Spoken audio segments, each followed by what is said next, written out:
চাঞ্চল্যকর ঘটনা, লজ্জার মতো একটা ঘটনা। ইন্দোরে অজি ক্রিকেটারের শ্লীলতাহানি, মহিলা বিশ্বকাপ আর তার মাঝেই চাঞ্চল্যকর ঘটনা মধ্যপ্রদেশের ইন্দোরে। বাইকবাজ ইন্দোরের রাস্তায় দুই অজি ক্রিকেটারকে ধাওয়া, এক মহিলা ক্রিকেটারের শ্লীলতাহানির অভিযুক্ত এই বাইকবাজ। কি ব্যবস্থা নেওয়া হয়েছে, ঠিক কি ঘটেছে, আরো বিস্তারিত মৈত্রীর কাছ থেকে জানতে পারবো। মৈত্রী, দেখুন, এই ঘটনা ঘটেছে গত বৃহস্পতিবার এবং তার থেকেও বড় বিষয় হচ্ছে এই ঘটনাটি ঘটেছে সকাল 11টার সময়, যখন তার এই অজি ক্রিকেটারদের জন্য যে হোটেল ছিল সেই হোটেল থেকে তারা একটি ক্যাফের দিকে যাচ্ছিলেন এবং সেই সময় অভিযোগ যে এই যুবক তাদের বাইকে করে ফলো করেন, তাদের মধ্যে একজন ক্রিকেটারকে শ্লীলতাহানি করেন এবং তারপরে এই দুই ক্রিকেটার তাদের যে টিমের যে সিকিউরিটি অফিসার রয়েছেন তাকে গোটা বিষয়টি জানান এবং একই সঙ্গে সঙ্গে তাদের টিমের সিকিউরিটি অফিসার গোটা বিষয়টি পুলিশকে জানানো হলে এফআইআর রুজু হয় এবং এই অভিযুক্ত আকিল খান বলে এই অভিযুক্ত যুবক তাকে গ্রেপ্তার করা হয়েছে। কিন্তু এই গোটা ঘটনায় সব থেকে বড় যে প্রশ্নটা উঠছে যে যেখানে ক্রিকেট বিশ্বকাপ আয়োজন করা হচ্ছে সেরকম একটি শহরে কিভাবে এরকম ঘটনা ঘটতে পারে এবং দিনের দুপুরে কিভাবে বিদেশি ক্রিকেটাররা তারা এভাবে হেনস্থার শিকার হতে পারে। এবং এই প্রশ্নটাও কিন্তু বারবার উঠছে যে যদি বিদেশি ক্রিকেটাররা এত হাই প্রোফাইল ক্রিকেটার সাথে এরকম ঘটনা ঘটতে পারে তাহলে মধ্যপ্রদেশের অন্যান্য শহরে বা ছোট শহরে সেখানে মহিলাদের অবস্থাটা ঠিক কি, সেই প্রশ্নটাও কিন্তু বিরোধীরা তুলছেন। বেশ, ऑस्ट्रेलियन टीम मैनेजमेंट के जो सिक्योरिटी ऑफिसर्स हैं उनके द्वारा एक रिपोर्ट लिखाई गई है। उनके द्वारा ये बताया गया कि उनके जो दो प्लेयर्स हैं, जो टीम मेंबर्स हैं, उनके साथ इनअप्रोप्रिएट बिहेवियर हुआ है और इसमें फिलहाल एफआईआर रजिस्टर्ड कर दी गई है बीएनएस की धाराओं में और उसमें आरोपी को जो इंटेंसिव स्ट्रेटेजिक ऑपरेशन के तहत आरोपी को आइडेंटिफाइड किया जाकर आरोपी को गिरफ्तार कर लिया गया है। 74-78 बीएनएस के तहत आरोपी एफआईआर रजिस्टर्ड की गई है। आरोपी अकील को अरेस्ट कर लिया गया है। क्या होता है कि जो स्टेक होल्डर होते हैं, अलग अलग स्टेक होल्डर होते हैं, जो उनके भी सिक्योरिटी प्रोटोकॉल्स होते हैं और इंदौर पुलिस कमिश्नरेट के भी सिक्योरिटी प्रोटोकॉल्स थे, तो इनमें आपस में जो एक इनकी मीटिंग ली जाकर जो सिक्योरिटी जो प्रोटोकॉल सेट किए गए थे, अब उनमें कहाँ कमी पाई गई है उसको एग्जामिन किया जा रहा है। जितनी कड़े शब्दों में निंदा की जाए कम है। इस तरह घटनाएं नहीं होनी चाहिए, तो हम इसकी निंदा करते हैं बीसीसीआई की तरफ से और यही उम्मीद करते हैं कि लोगों को बहुत इस मामले में कि हमारे विदेशी मेहमान हैं उनका ख्याल रखना चाहिए। इस तरह से कोई हरकतें नहीं होनी चाहिए और इंदौर पुलिस ने शायद उनको गिरफ्तार किया, एक्शन लिया है, तो एक्शन ले रही है और जो भी बीसीसीआई या मध्य प्रदेश क्रिकेट एसोसिएशन के स्तर पर वो हम लोग अपनी तरफ से कर रहे हैं सारे प्रयास और इस तरह की घटनाओं की पुनरावृत्ति न हो, यही हम चाहते हैं। আর এই ঘটনাকে কেন্দ্র করেই শুরু হয়েছে রাজনৈতিক চাপানুতো। মধ্যপ্রদেশে যেটা ঘটলো সারা পৃথিবীর বুকে ভারতের মাথা লজ্জায় হেট করে দিল এই বিজেপি। আন্তর্জাতিক খেলা আইসিসি মহিলা বিশ্বকাপ, অস্ট্রেলিয়ার প্লেয়াররা মধ্যপ্রদেশের ইন্দোরে প্রকাশ্য রাস্তায় তাদের সঙ্গে অশালীন আচরণ হচ্ছে। আন্তর্জাতিক দুনিয়ায় ভারতের মাথা হেট করে দিল। এই হচ্ছে ডবল ইঞ্জিন সরকার। शर्मनाक है इंदौर के लिए और देश के लिए शर्मनाक है। उन्होंने अधिकारियों को निर्देश दिए कि जो अपराधी है उसके खिलाफ सख्त से सख्त कार्रवाई करे। एक नज़ीर बनना चाहिए कि इस प्रकार सम्मानजनक खिलाड़ियों के साथ कैसा व्यवहार हो और अगर कोई गलत व्यवहार करेगा तो उसके क्या परिणाम हो देख लेंगे हम। अगर जो भी अधिकतम सख्त से सख्त कार्रवाई जो होना चाहिए वो हो। আপনাদের নিয়ে যাব গঙ্গারামপুরে, সেখানে বিজেপির সংকল্প সভা, বক্তব্য রাখছেন শুভেন্দু অধিকারী। আমি কথা দিয়েছিলাম মাননীয় সত্যেন রায় শিক্ষক এবং আমাদের রাজবংশী সমাজের নেতা আমাদের বিধায়ককে যে আমি যাব, যে সুকান্ত বাবুর পরামর্শে স্বরূপ চৌধুরীর নেতৃত্বে সেটা আর হলের মধ্যে হলো না, একটা পরিবর্তন সংকল্প সভাতে পরিণত হয়েছে। তাই সত্যেন রায়কে বিশেষভাবে অভিনন্দন জানাই যে তিনি আপনাদের সঙ্গে আমার মিলিত হওয়ার এই এত বড় সুযোগ করে দিলেন। আমাদের আরেক সাংসদ রায়গঞ্জের তরুণ সাংসদ কার্তিক পাল এসেছেন, তাকে আমি শুভেচ্ছা কৃতজ্ঞতা জানাই। আমাদের তপনের বিধায়ক এবং শিক্ষক এত সুন্দর সাঁওতালি গান আমরা বিধানসভাতে অবসর হলেই বুধরাই টুডুকে বলি, আপনি গান শুরু করুন সাঁওতালিতে, আমরা তালি দিতে শুরু করি। সেই বুধরাই টুডু আমাদের মধ্যে আছেন লড়াকু নেতা, আমাদের রাজ্যের এসটি মোর্চার সভাপতি তথা বিধায়ক জুয়েল মুর্মু। এর বাইরেও রাজ্য নেতা যাদব সমাজের সভাপতি শ্যামচাঁদ ঘোষ মহোদয়, মালদা বিভাগের কনভেনার প্রাক্তন জেলা সভাপতি শুভেন্দু সরকার, আমাদের এখানে প্রাক্তন জেলা সভাপতিরা আছেন, যাদের দেখেই আমরা এসেছি, মন্ত্রিত্ব ফেলে দিয়ে এসেছি। এরা না থাকলে যে কথা সুকান্ত বাবু বলেছিলেন, বপিত বীজ আজ পূর্ণাঙ্গ বৃক্ষ, 26-এ বট বৃক্ষে পরিণত হবে।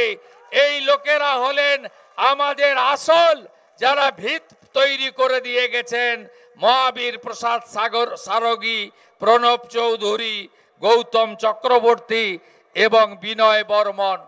এর বাইরেও সম্মানিত মঞ্চ, মোর্চা এবং সেল মন্ডল সভাপতিরা দিনরাত খেটে পুলিশের রক্তচক্ষুকে উপেক্ষা করে মিত্র ব্রাদার্সের ধমকানি চমকানিকে সরিয়ে রেখে আজকে গঙ্গারামপুরের স্টেডিয়ামকে কানায় কানায় পূর্ণ করেছেন। আমি মন্ডল প্রেসিডেন্ট, শক্তি কেন্দ্র প্রমুখ, বুথ সভাপতিদের আমি শ্রদ্ধা এবং আমি তাদের কাজকে প্রণাম জানাচ্ছি। আপনারা জানেন প্রায় 4 জন বক্তা তাদের বক্তব্য রেখেছেন। তারা মাটির মানুষ, তারা জানেন দক্ষিণ দিনাজপুরের মানুষ কি চান, তারা জানেন কিভাবে 6-0 করতে হবে। আমি তাদেরকে ধন্যবাদ জ্ঞাপন করব যে তারা আজকে এত কর্মী সমর্থক কার্যকর্তার সামনে অঙ্গীকারবদ্ধ হয়েছেন। আমি শুধু আপনাদের কাছে একটা কথাই বলবো, এই সরকারকে আমাদেরকে উপড়ে ফেলে দিতে হবে, নইলে পশ্চিমবঙ্গ থাকবে না। এই পশ্চিমবঙ্গ কিভাবে সৃষ্টি হয়েছিল আমরা যদি অতীত ভুলে না যাই, 1947 সাল 20 জুন মোহাম্মদ আলী জিন্নাহ গোটা অবিভক্ত বঙ্গকে পাকিস্তানে চাইলেন, রুখে দাঁড়ালেন ডক্টর শ্যামাপ্রসাদ মুখার্জি, তার সঙ্গ দিলেন ভারত সেবাশ্রম সংঘের প্রতিষ্ঠাতা স্বামী প্রণবানন্দ মহারাজ।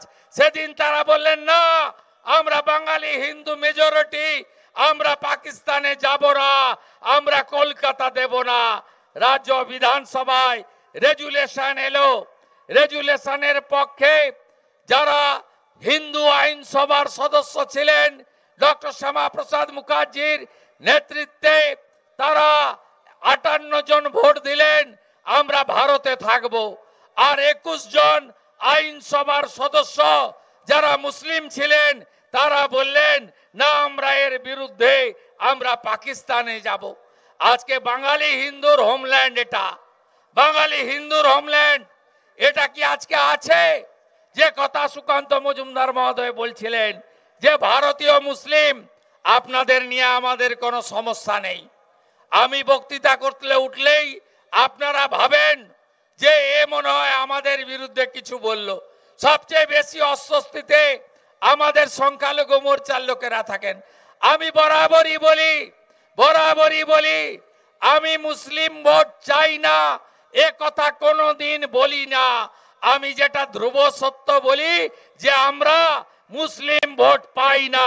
নরেন্দ্র মোদী সব দিয়েছেন, রেশন দিয়েছেন, কোভিডের ইঞ্জেকশন দিয়েছেন, ঘর দিয়েছেন, শৌচালয় দিয়েছেন, সব দিয়েছেন, ভারতীয়দের দিয়েছেন।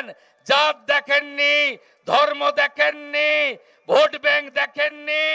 কিন্তু আপনাদের পাড়াতে যখন সুকান্ত মজুমদার যায়, শুভেন্দু অধিকারী নন্দীগ্রামে যায়, আপনারা বলেন এ তো জয় শ্রীরামের পার্টি এসেছে, এ তো হিন্দুদের পার্টি এসেছে, তাই একে ঢুকতে দেব না, ভোট দিতে দেব না। এটাই হলো সমস্যা। আর পশ্চিম বাংলায় কাদেরকে ব্যবহার করা হচ্ছে, কাদেরকে সামনে রেখে আজকে পশ্চিম বাংলায় আইন শৃঙ্খলার অবনতি করা হচ্ছে। আমি মনে করি এরা ভারতীয় মুসলিম নয়। এরা কারা? যারা 540 কিলোমিটার বেড়া নেই, 540 কিলোমিটারে কাঁটা তারের বেড়া দিতে মমতা ব্যানার্জি দেয়নি।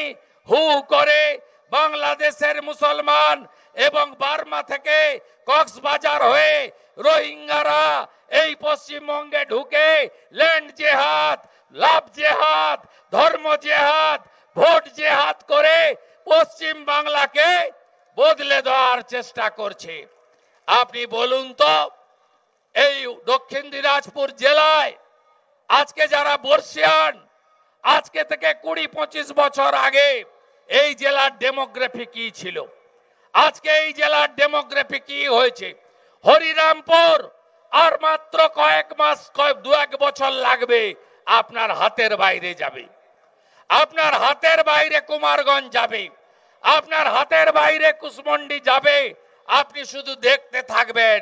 যদি আমরা আমাদের স্বরাষ্ট্রমন্ত্রী অমিত শাহজি পাটনাতে 3টে ইংরেজিতে কথা বলেছেন। একটা হলো ডিটেক্ট, চিহ্নিত করো, আরেকটা হলো ডিলিট, এসআইআর ভোটার তালিকা থেকে ডিলিট করো, আরেকটা হলো ডিপোর্ট করো, মানে পুষবক করো। আমরা যারা অভারতীয় তাদেরকে আমরা নেব না। কিন্তু না বন্ধু, বাংলাদেশে হিন্দুরা ভালো নেই। 47-এ দেশভাগ যখন হয় বাংলাদেশে হিন্দু কত ছিল? 33%। যখন বাংলাদেশ সৃষ্টি হলো হিন্দু কত ছিল? 27%। আজকে বাংলাদেশে 7% হিন্দু। একইভাবে পশ্চিমবঙ্গে 1951-তে আমরা কত ছিলাম? হিন্দু এবং আদিবাসীরা মিলে 85%। 11-র সেন্সাসে আমরা কত? 72%। আর 2027-এ সেন্সাস শুরু হবে। 31-এ আপনাদের বন্ধু শুভেন্দুর কথা মোবাইলে রেকর্ড করে ডেট, টাইম, সময় দিয়ে লিখে রাখুন। আমরা 65-র নিচে নেমে যাব 31 সালের জনগণনায়। আর 41 সালের পরে এই মমতা ব্যানার্জি, তার ভাইপো আর এখানকার মিত্র ব্রাদার্স, এদের অবস্থা হবে যোগেন মণ্ডলের মতো। আমি আজকে কথা আপনাদের বলে যেতে চাই। অন্যদিকে আজকে পশ্চিম বাংলা